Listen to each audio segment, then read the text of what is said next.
Et donc la majorité, par contre, a rejeté cette proposition de loi.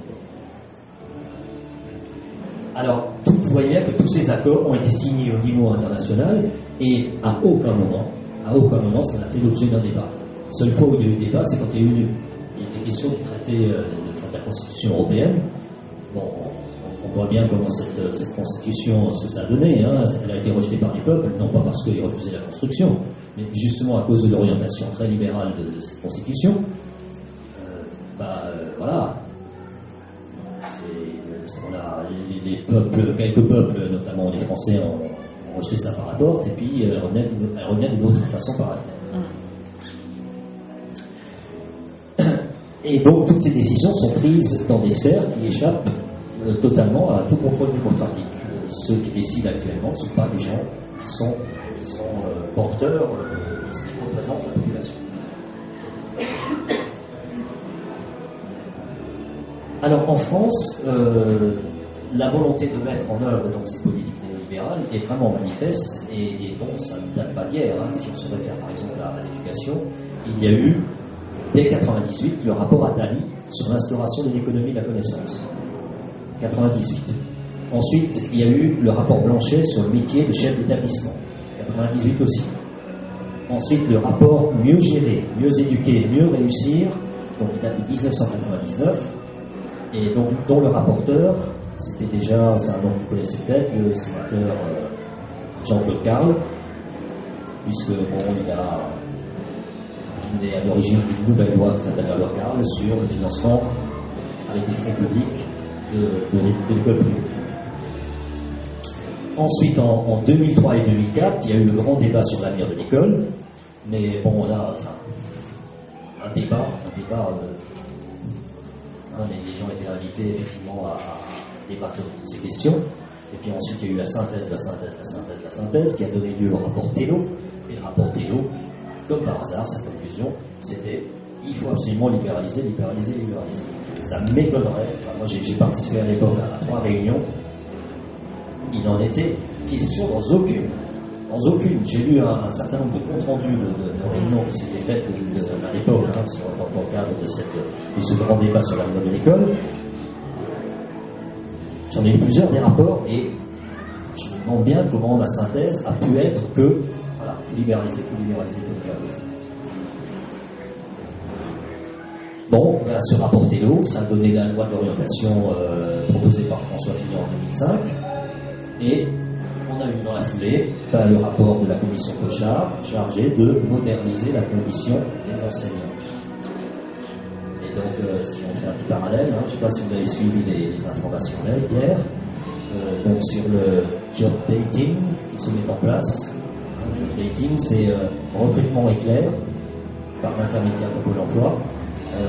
Ça s'est passé en région parisienne, en Ile-de-France, où donc l'inspection académique a mis en place comme ça un job dating, c'est-à-dire que les gens avaient en gros 5 à 7 minutes pour faire valoir ce banc, en quelque sorte, faire valoir leur mérite pour être embauchés en tant qu'enseignant.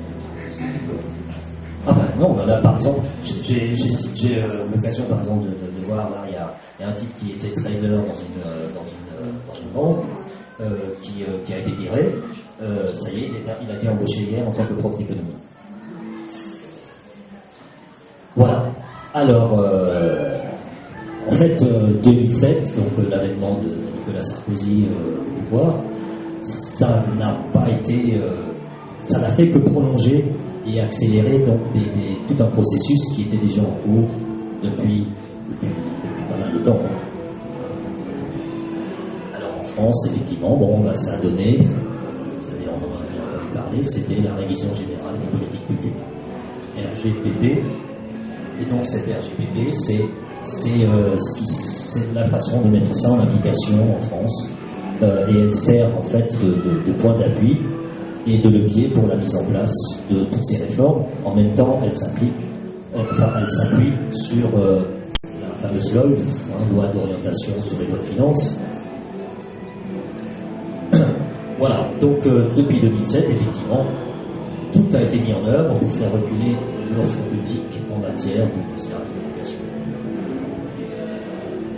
Alors, ça s'est quand même pas fait tout seul, parce que il a fallu faire accepter ces orientations. Hein.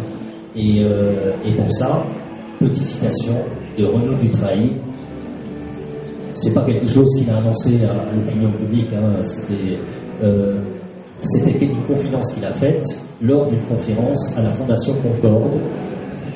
Fondation Concorde, c'est un think tank, un cercle de réflexion, mais très libéral. Et donc, il disait la chose suivante. Le problème que nous avons en France, c'est que les gens sont contents des services publics. L'hôpital fonctionne bien, l'école fonctionne bien. On est là en 2007. La police fonctionne bien. Alors, il faut tenir un discours, expliquer que nous sommes à 2 doigts d'une crise majeure, mais sans paniquer les gens, car à ce moment-là, ils seront connus comme des tortues.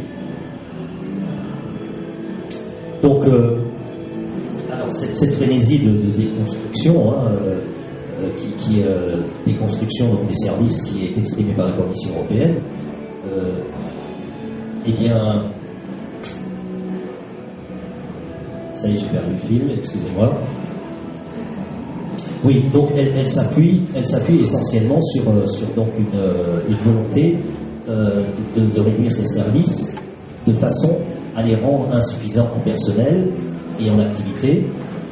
Et l'idée, c'est de progressivement favoriser la concurrence sans entrave du privé. Là, vous avez cette fameuse RGPP, hein, donc ça se traduit évidemment par des suppressions massives de postes.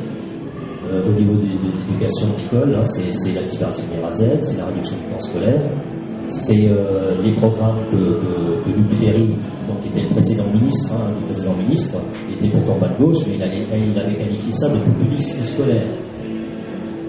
Ensuite, on a la baisse de l'offre scolaire dans les écoles maternelles. Hein, donc je ne vais pas détailler tout ça, parce que bon, vous avez ça sur...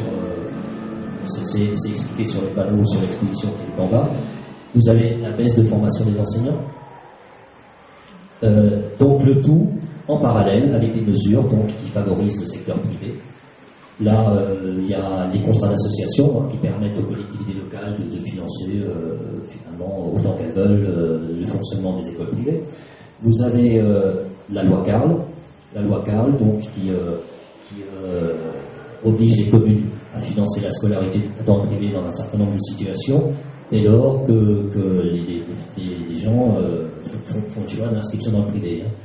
Là, l'objectif qui est certainement escompté, c'est de faire en sorte qu'il y ait en milieu, ça c'est une véritable bombe à retardement pour l'école rurale, hein, parce qu'il suffit souvent d'une érosion de 3-4 élèves qui partent pour qu'on ferme.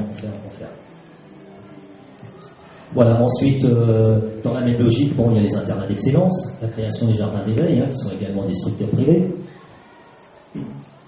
Bon, tout ça s'accompagne effectivement de la soumission de l'école aux exigences de l'économie, et c'est là qu'on en arrive à la mise en place du socle commun de compétences et de la création du livret personnel de compétences. Voilà, on constate que là, ces nouveaux programmes, ces livrets personnels de compétences, marquent une évolution parce qu'il y a un recul énorme de 2 missions majeures de l'école qui étaient instruire le citoyen, éduquer l'homme.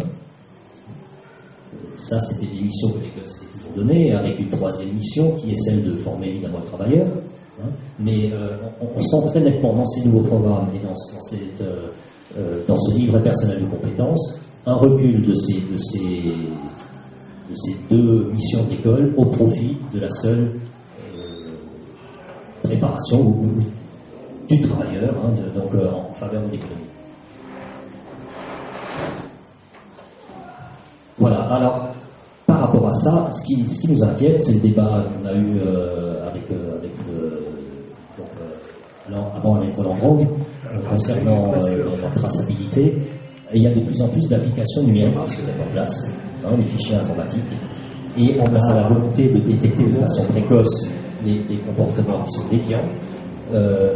On conserve durant de longues périodes des données qui sont nominatives.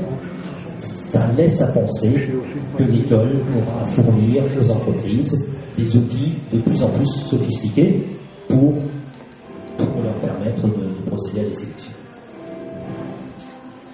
Alors, On constate par exemple que le processus de création du marché de l'éducation est déjà bien engagé au niveau des universités. Vous avez entendu parler de la loi liberté et responsabilité des universités, donc LRU, qui a consacré l'autonomie des universités. L'autonomie des universités, qu'est-ce que ça veut dire? Ça veut dire qu'il y a autonomie financière. En fait, c'est la course aux moyens financiers, la course au pognon, puisqu'elles doivent trouver effectivement les moyens de financer leur fonctionnement.